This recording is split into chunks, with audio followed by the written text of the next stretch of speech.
This off for a minute. Said I was gonna shoot a video, and it's not that my passion isn't there for doing the videos and stuff like that, but I don't know. Sometimes I just feel like my message don't count. Like, I put a lot of energy out there, and a lot of it's not reciprocated. You know what I mean? If people are actually viewing what I'm saying and gaining understanding from the knowledge I'm putting forth, it's only right that you let the author know that what he's doing is impactful. Because otherwise, what's the basis of doing it? Because I'm not doing it for me. I've already gained understanding. I've gained knowledge, gained wisdom. I'm just putting it forth so that others will have it as well. And that's what's important to me. But what I really wanted to talk about today, though, is I see it, and that is, more importantly, I've lived it. So this is not someone who's like a scholar, who's a college professor talking about something he has no understanding of whatsoever outside of a textbook. I've grew up in poverty, so I understand it. So when I'm talking about what's going on, it's because it's real. It's because I've been in it. I've lived through it. I survived it. And I feel I have a right to talk about it. So it's not me judging for the sake of judging, or me saying I live in a condo or a penthouse or a mansion now and I'm looking down on y'all for still being where you're at and stuff like that. It's nothing like that. Like, I'm far from rich, wealthy, monetary riches. I live in the South, live in the rural South, which is even harder. You think you got it rough living in the ghetto. You try living in a rural area where there's rednecks. Try that out, and see what you have to endure. Because when you're in the confines of a ghetto, at least you have one advantage going for you, is that for the most part you're amongst familiarity. You understand your environment. And of course, like, I'm not saying not carjackings, but shootings, murders, robbings, raping is not going on where you're at. That's not what I'm saying. For the most part, we grew up there our whole life, and we are known, and to a certain degree, we have a certain amount of respect going on. So you're gonna be all right. But when you're living in a rural area, they are united, like how you say United States of America, united under a flag or something like that, or a nation. They're united under racism. Racism is their flag, is their nation. Like, that Confederate flag is real. They fly it down here. There's no laws against it. They don't have no fear of flying it. Like how I speak about what I speak about, like racism and oppression and stuff like that. And I'm not scared to do so. But the fact that I talk about it makes you queasy, makes you uncomfortable. When I'm sticking up for you, about what you're enduring, what you're going through. So like I said, when it comes to racism, they have so much pride in their racism, and just feel entitled to it, for one. And they're not running around hiding it, really. Not really. Nah, they're expressing it, exploiting it. They feel they have a obligation or a right, a duty to be racist. Is that serious? So what I want to do is I want to get to the root, actually, because I know a lot of people say that what am I doing about the killings and the shootings in the communities? What are you going to do about that? What am I going to do to change it? First thing I'm going to do about it is acknowledge it. We spend too much time denying that it exists, or that it's a problem, or that we just think it's not our responsibility to fix it, or think we're incapable of fixing it. We've bought into this notion that we need other people from the outside to come in and clean this up and fix it. So we go down to the mayor's office. We call our politicians. We seek to vote better politicians to come and fix our conditions. It makes no sense. I rarely see someone invite someone into their home to say, fix the structure of my home. My kids don't listen to me. My man's cheating on me, or he doesn't give me attention, or something like that. that's something that you feel it needs to be your responsibility. I mean, in some cases there are marriage counseling that goes on, and mediations, different stuff like that, and I think that's to the extreme from where I come from and my people. I mean, it's rare that we do that. That's not something we do. So I'm saying, why would you do the exact opposite of your community? Why do you want to elect somebody to fix it? Why do you want to wait for someone to fix it? All the time you spend waiting for someone to fix it, it could have been fixed. Just that simple. It could have already been fixed. You're waiting for somebody to fix it. Just do it. Just fix it.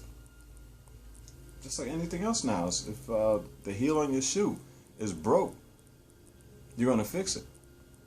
Maybe not in the sense that you're going to go and get someone to glue the heel back on, but you will either discard the shoe and get another shoe, but in that sense, you will fix it.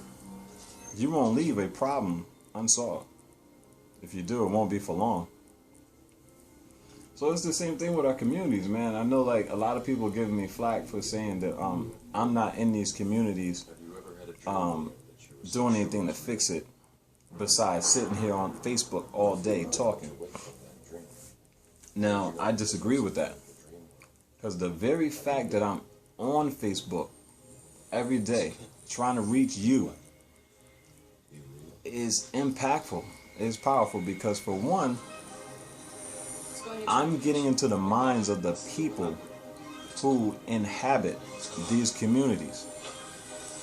So I'm doing a paramount thing, because once the person who's hooked onto this computer and they're listening, they're watching, they're following, whatever they're doing, and I can change the way they think, they go out into the community themselves, into their community, to where I'm a foreigner to. Because, like I said, I can't expect to go in Jersey City or somewhere in the South or somewhere on the West Coast into these communities that are dangerous. I'm not saying that I'm scared or something like that, but I'm just saying I think the people already have a hierarchy structure set up where they can go in the communities and do their own selves. They know who to go and talk to. They know that my man Rashid down the street, he got strength in the street, and ain't nobody gonna oppose him. So they know that they can go to Rashid and he can come through and he can fix what needs to be fixed.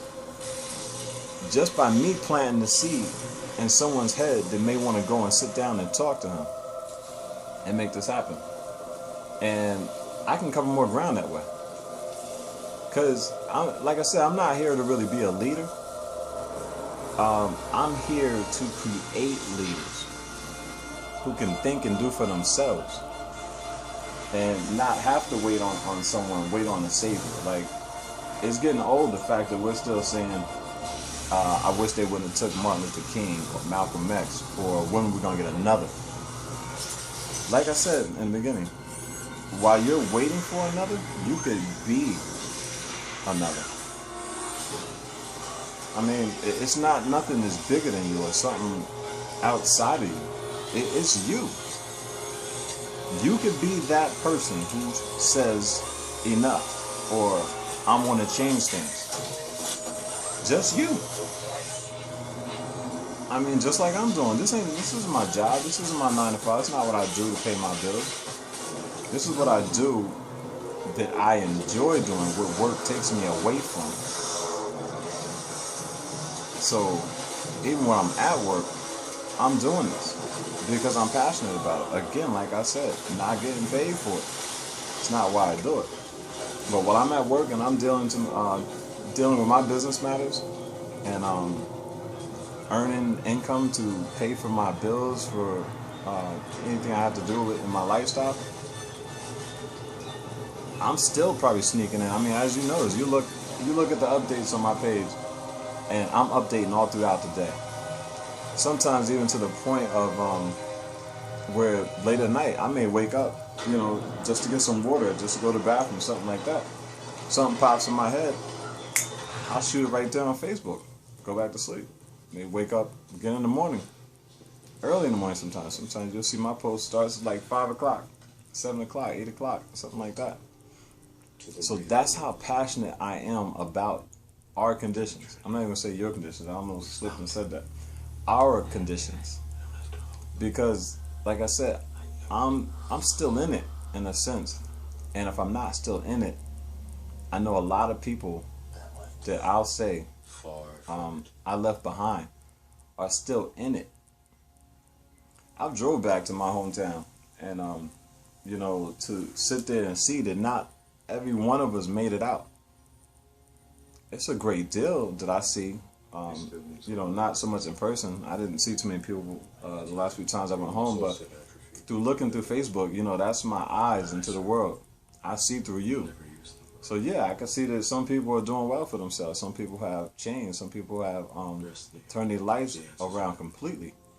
A lot of people that was caught up on drugs, going back and forth to jail, whatever it may have been, to see them come full circle, clean their life up, and be productive, man, that is amazing.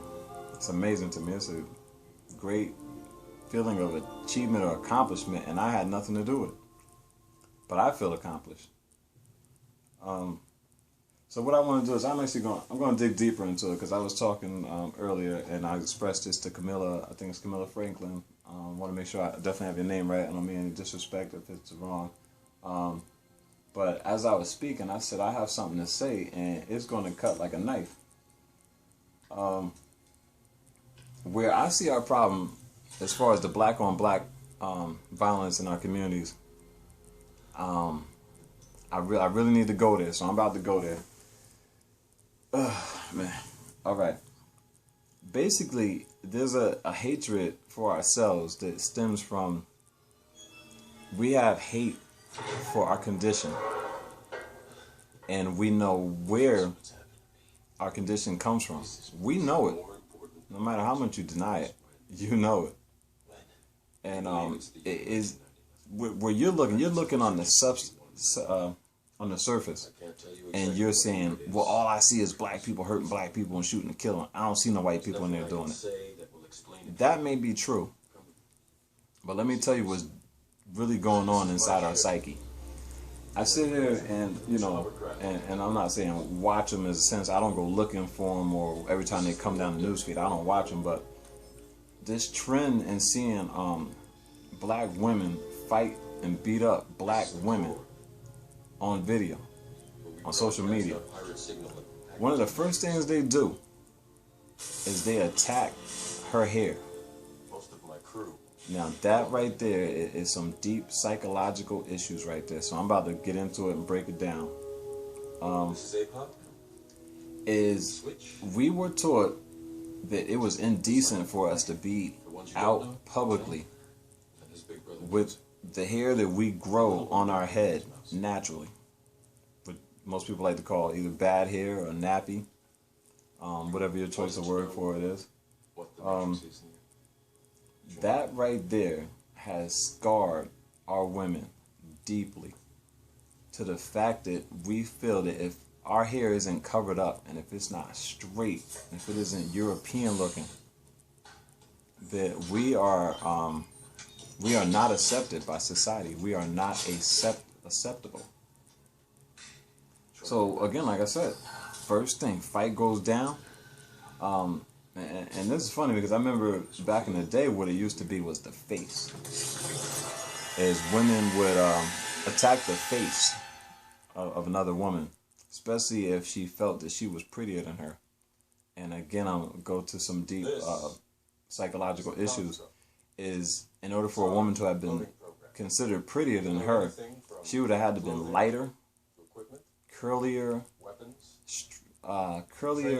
hair of a European texture, possibly green eyes, hazel eyes, something like that. They would have went for her face, tried to claw it up and mess it up and kind of make her ugly. But now, like I say, I'm watching these videos, I don't see that anymore. It's the hair.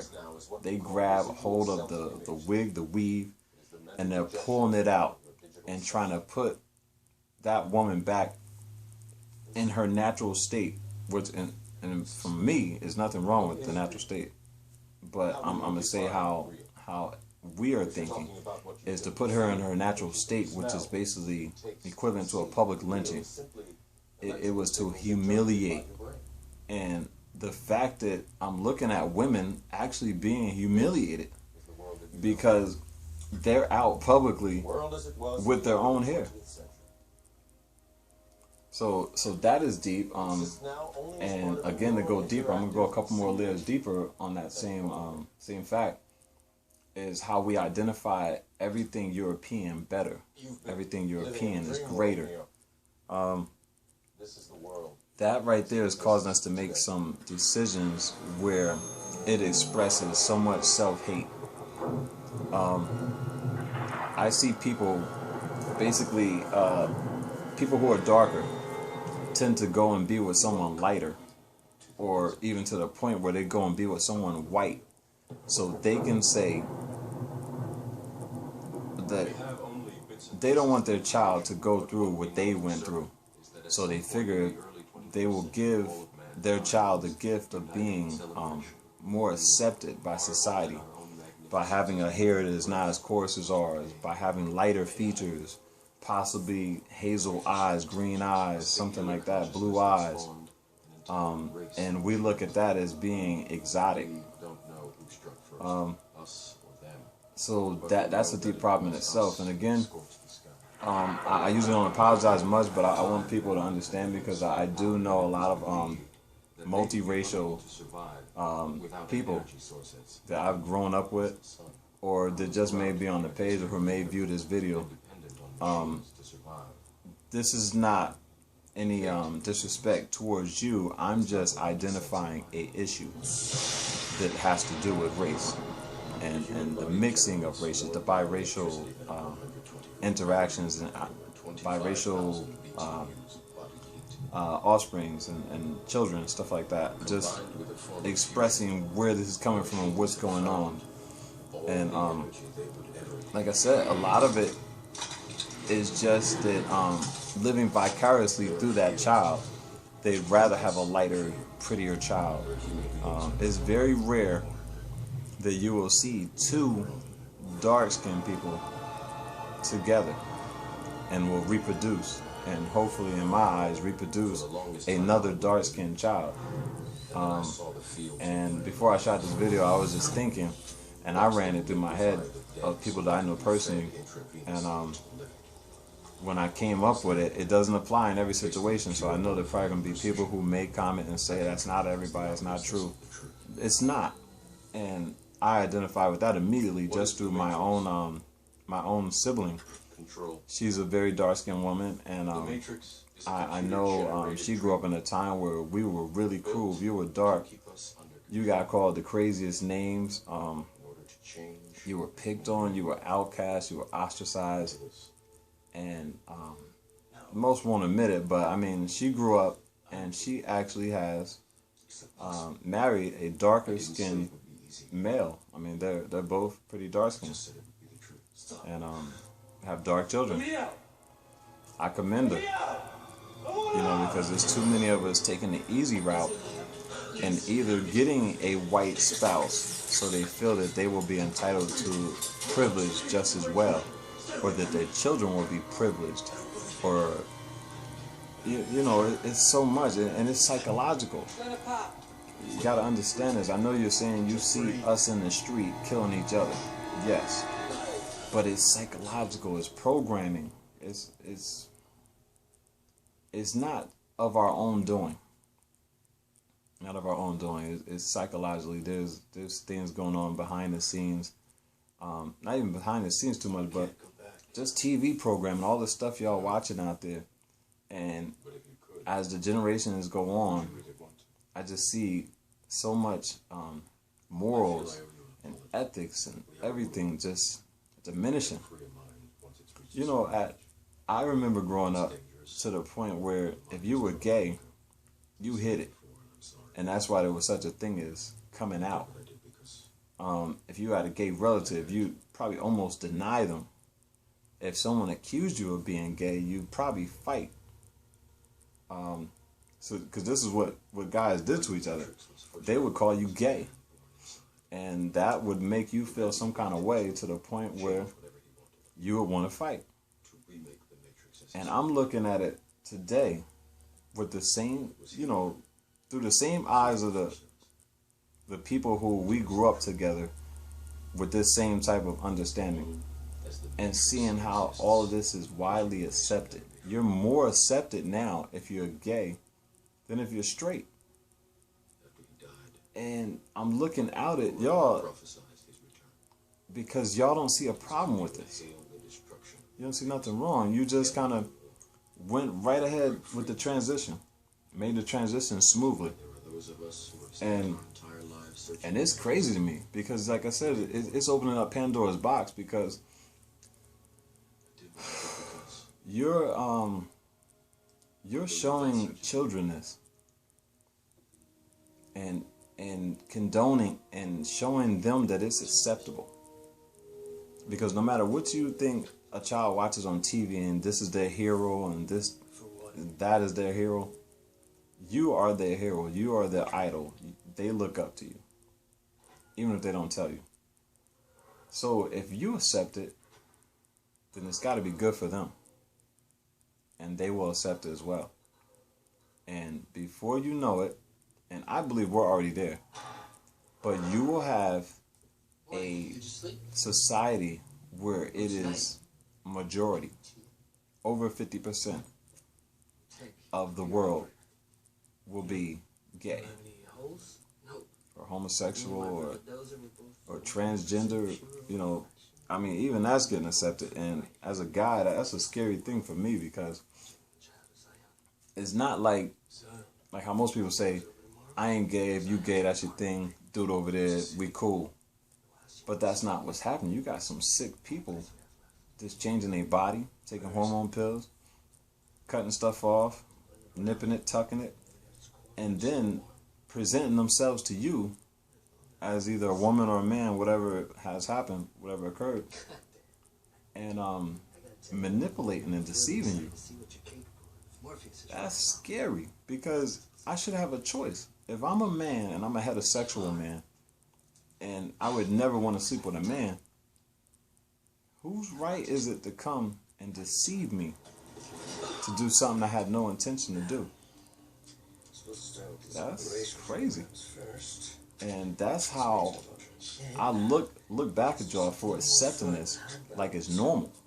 I'm like, yo, you crazy. I don't see how a person who could say I'm straight, but I support the LBGT community or something like that. That makes no sense. It makes no sense. It just doesn't. But anyway, I'm going too far in that direction. That's not where I wanted to go, because I know I'm going to get attacked for that, and the comments are going to be crazy. But I'm going back to the point where, like I said, the self-hate that we're showing as a people is clearly from a perspective of we're trying to get away from ourselves. We don't want to identify with being black. We don't want to identify with being African. Most of us have no intention even to visit the continent. And again, like, I've been learning new information, so sometimes it seems like I may how you say it? Like, I just may be confused. And that's not the fact at all. But when you tend to do research, you will find that some things that you knew to be true weren't true. And you either got one or two choices. You either gotta do more research that what you call it, that supports your theory that you just learned, or you gotta try to debunk it. If you can't debunk it, you gotta accept it. So yes, it makes sense. They've told us this story our entire life. And again, I know you're going to go against it, but why do they keep making slave movies if they don't have an invested interest in it? How does this help them? So how does it help them? It keeps us subservient and keeps breeding new generations of slaves who will keep telling their offspring that we were slaves. So, I mean, it's kind of far-fetched to believe that they packed up millions of people from the continent of Africa and shipped them all over the world. Now, it wasn't no drive-through restaurants on the oceans. You know, I mean, there wasn't bottled water. I mean, there's a lot of things that people need when you're talking about, even if it was like, I don't know, 100,000 slaves they bought over a time, that's a lot of people. You need a lot of food, you need a lot of water, everything. So it just makes more sense that when they came here, we were already here. I mean, our story is so powerful, but we don't know it. So without that, yes, we're going to have psychological problems trying to adjust and fit into a dominant European society, a dominant male European society, and to cope with it, because we don't want to go against the system. We don't want to tear it down, nothing. We want to integrate into it. And like a meme says, the meme that I read a couple of times, I like it. It says that we're not trying to like destroy white supremacy. We're trying to better our position in it, and we're fine with it. It could exist as long as we're not as oppressed as much as the others. And that is a very selfish thing. I mean, because you will literally move away from people who could benefit from you and go and integrate into a society or a community that doesn't even need you. They don't even need you. Again. And it's so much about, I mean, like, the biggest thing is, sometimes, and I can see this anywhere, but this is just one of the places I frequent, is I go to Chipotle a lot. And of course, you know, my mind is always working. It's always, you know, digesting information. So I go in there, and for the most part, behind the counter, you got Mexican. And then the clientele in the area, because the areas where I frequent, where I work at, is predominantly white areas, kind of affluent, wealthy areas. So you'll see Europeans, and then there's a mixture of blacks that come in. And I think that's it. Not too many other ethnicities really go there. But what I notice when I look through, especially when the line's long, I'm just looking at everybody. And it hurts to see my sisters with their hair, like everybody's hair is looking the same, looking at the Mexicans, looking at the sisters, looking at the Europeans. So it's basically like there's an unwritten rule that if you don't look like the European, you're not acceptable. And that's insane. I mean, even if it's not being enforced, but in a way, in unwritten ways it is. Because I definitely remember at a time growing up, if you had dreads, you weren't going to get employed. I remember people having to shave off their dreads just to get employed. Have to shave off their afros in order to get employed. Saying that the dreads and the afros were unsightly, it's intimidating. And, you know, I've never saw a hairstyle intimidate anybody. I've never seen a hairstyle hurt anybody. And there was times, I think back in the 70s, you know, I was young, I wasn't working or anything, but I think I remember people adopting dashikis and stuff and weren't allowed to wear them in the workplace, so this was something they wore after work. So that's like, again, a public lynching. You know, they stripped our whole identity and let us know the only identity that's acceptable is European. So even to the point that we laughed FUBU out of business. And when they went out of business and when it was no longer popular to wear or support FUBU, we looked at it like, ha, that's good for them. I'm about to go back and start wearing polo again from Nordica. And that was crazy. I mean, even with the name of the clothing line, it was called for us, by us. How could you not feel that? Like, that was crazy. And that was the only company we had. Of course, I think we had Cross Colors, and I'm trying to remember the whole story. I think it was black owned and black started, and then it was sold to a white company. If you're killed in the Matrix, that later it died off. you die here. But that was like the only black company that we had making clothes, and it was for us, by us, and we killed that brand. I mean, of course, like I'm gonna say, they were behind it. They always put the agendas together, and they come up with the scheme and a way to execute it. And all they had to do was start giving rappers Iceberg, Versace, all these brands we had never heard of in the hood. Gave us all these brands, started giving them rappers and flashing them with money and this and that. And next thing you know, that campaign killed off that brand. And so now all we have to wear is European clothes. Only type of cars we have to drive is European cars. Anything that we need and utilize in our everyday life origins from a European source. Which means every time we spend, they get paid. We spend, goes into their registers. So through the transaction, you hear ching, which is us losing. So basically, money moved from one side of the equation to the other. And this is what it does every day, every single day.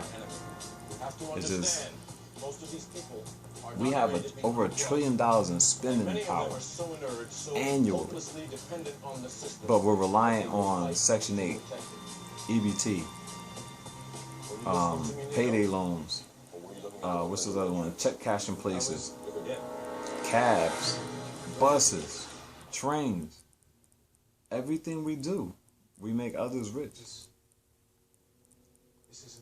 And you know, it took me a long time to figure this out, because as I was young, I just thought we was poor and we was broke. When now we're not. We have so much money, but we need to understand the power of our dollar.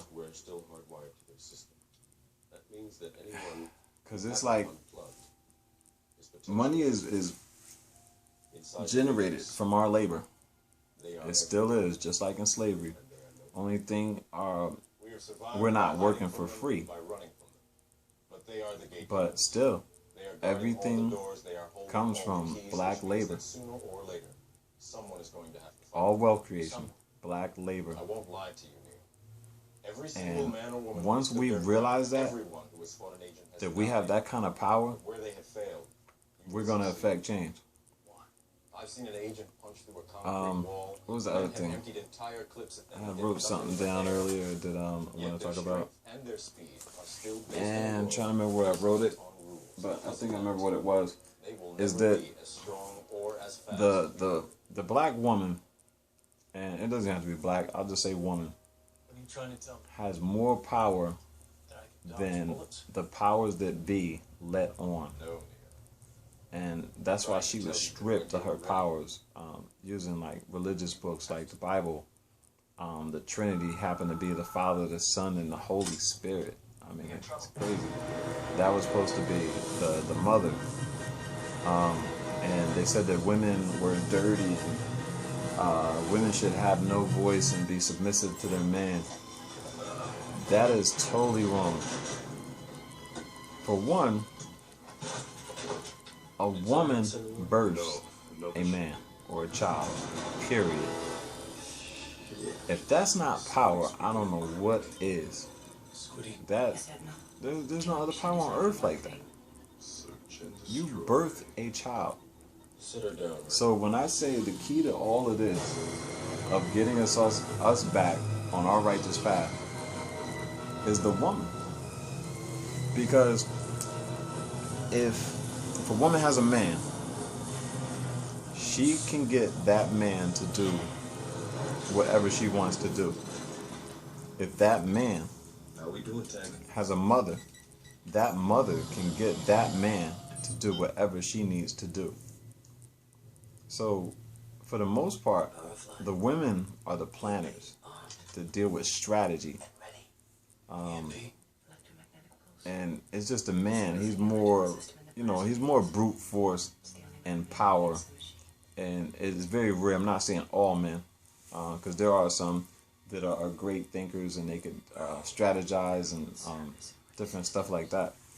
But for the most part, you look around, it's women that plan the duties and scheduling of the whole house. They know when a child is to go to the dentist, when he has off from school, when he's due for his shots, how much money is in the bank accounts, when laundry is done, like how much clothes is left before laundry time again. Probably the oil changes. I mean, not that I know too many women that keep up with oil changes, but I mean, that's the woman. And she's strong and fearless. I mean, I see women carrying a baby in one arm, groceries in the other, and like on the phone and doing like two other things. And it's just amazing. So like I said, everything is actually going to come to the woman. And it's just a responsibility that she's going to have to be willing to step up to and try to change our conditions. Without her, man, we are lost. If the right woman wanted a revolution tomorrow, not that I'm calling for a revolution, I'm just saying if she wanted one tomorrow, it would be one. And we just gotta realize this, man. We gotta realize our power. We gotta realize we being played and manipulated. We living on a giant chessboard, and pieces are being pushed. Pieces are being sacrificed. Pieces are being protected. And we don't start thinking, it's just gonna get more and more ugly. There's so much going on in this world that people don't want to acknowledge or don't want to accept. They don't even want you to tell them. I mean, because I get this in person. I know I see it on Facebook by me posting something. Maybe people just scroll by or whatever they do. But I've tried to give information to people in person. And they go, la, la, la, la, la, I don't want to know. I want to know. Don't tell me. Don't tell me. I don't want to know. I'd rather not know. And I'm looking at this mess. And I'm like, really? And most of these are the same people that says, my God is the King of Kings. He's the most powerful God in the universe. And you're saying I have a personal relationship with him. So you should be the strongest one of all of us. You should be the first to battle. Because you're protected. You're protected by the blood of Jesus. I'm like, so I can't get any of y'all to stand up with me, and you got the most powerful God in the universe on your side. And it's like most would just rather be weak. He's like, I'm not that strong. I'm weak. I can't handle it. I would go crazy. If I knew all the stuff that you know, I mean, I don't know what I would do. They're looking at me like, I don't know how you're standing up and you're still strong. And I'm like, my point exactly. I have no God. I don't believe in no God. And I can be stronger and more resilient than a person who has a God. So I'm like, what's the purpose then? What's the reason? After 9 years. But I'm rambling. This is just one of my first videos in a long time, and I think it's a lot different than a couple of the other videos I did. There's another video. I think it may be on my yeah, actually it is on my Facebook page. It was a while ago, but it was like on a different level, different concept. I had a whole different understanding at that time. So that's one of the great things about growth and not killing people with videos, because when you do a video, then it's appreciated and people will be interested in hearing and listening. So I don't know. This is just my gift to y'all. And whatever you want. I did want to mention some names. I want to do something kind of special. Because there are some people, not saying that I don't appreciate all of you, because I do, but I'm just going to call some names of people who really support, and I see watching and reading my post and sharing my post. And I just wanted to acknowledge y'all. So I got Aisha Cortez. I want to thank you. Salute to you. James Cappy Sherrod. Let me see. What else we got? Close your eyes, it almost feels like you're reading money. Tone Two Step Ahead at Javera. He's been on post. Reminds me of? Yolanda Williams, I think she's new. I might have just friended her recently. Thank you. Shalonda Shonda Wright, definitely been on it.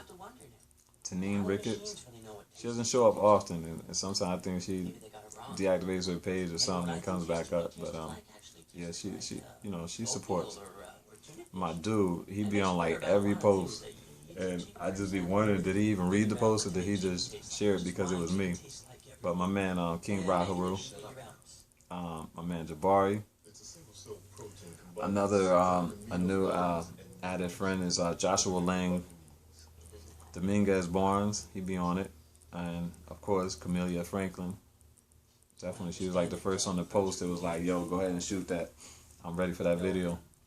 What else we got? So what did you think of her? The woman in the red dress.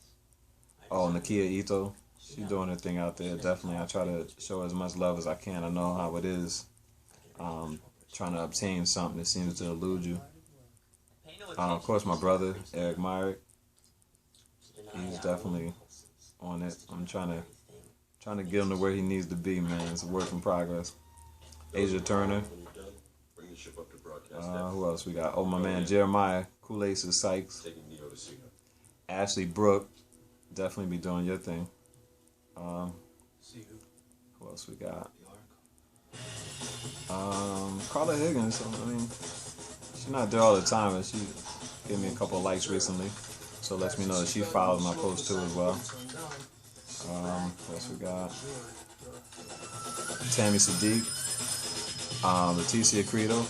Definitely want to give you congratulations for making it out military, all in one piece, nice and safe, and can't wait to see what your next new endeavors are. Wish you the best. We got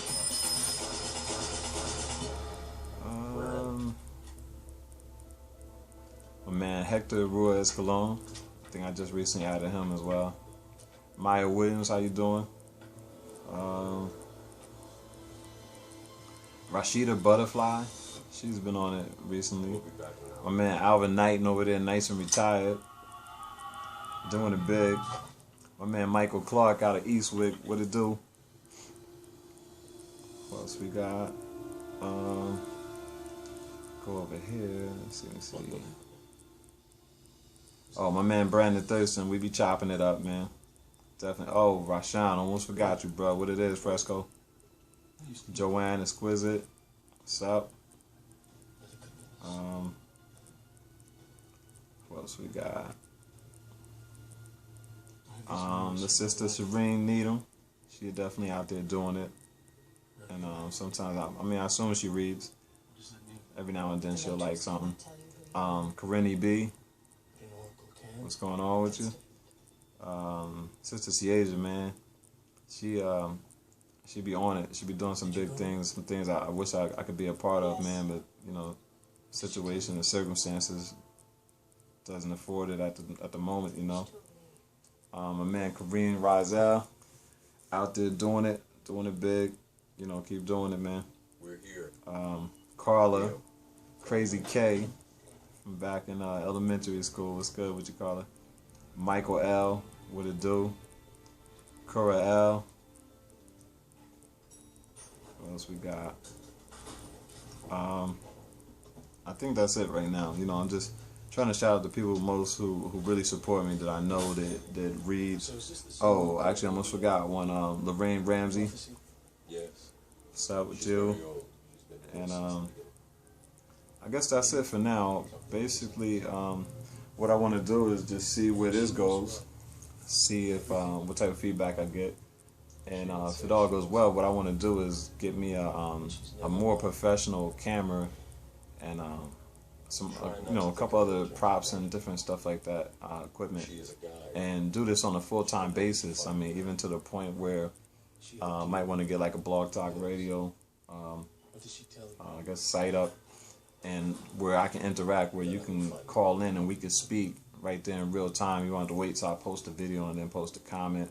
I can actually get your call and your feedback right there in the moment as it's going down. So again, like I said, this is something that I would like to do sometime in the near future, if the opportunity presents itself, basically, because everything's about demand. I can supply it, but if there's no demand for it, what's the sense, you know? So again, peace, everybody. Peace. Assalamu alaikum. Shalom. Hotep. And I'll check y'all again, man. For now, you know where to find me, man. Right on the net. Talk to you.